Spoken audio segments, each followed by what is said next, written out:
Third, give them a spiritual foundation.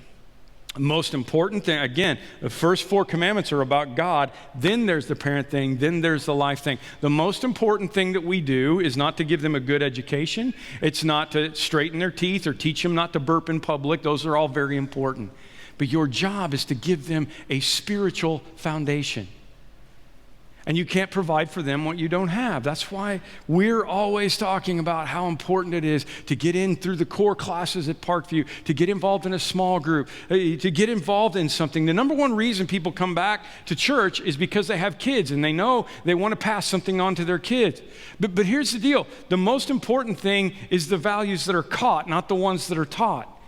And they're going to come from you. Our church's programs are great. Denise and I had all 3 of our daughters raised all the way through the Parkview programs here. And I can't say enough about how awesome they are. But here's the sobering reality. If, on average, you have your child in one of our kids' programs or student ministry, we're going to get them maybe 40 hours a week.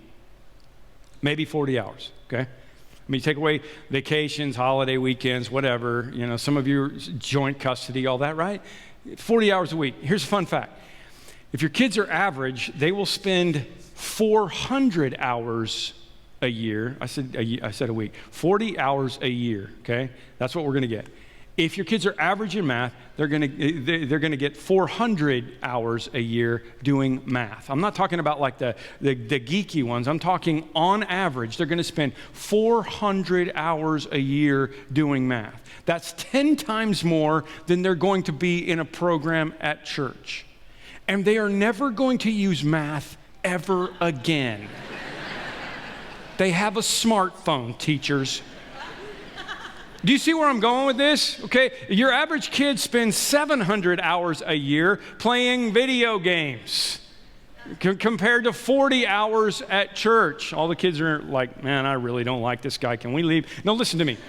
That's not the deal. I'm not going to go on a tirade about sports or video games or TV or math. Parents, one way or another, even if your kids are in traveling soccer, you still have 3,000 hours a year with them in your life to impact them. But literally what I'm saying is you literally have up to 100 times more opportunity to impact your children than we ever will.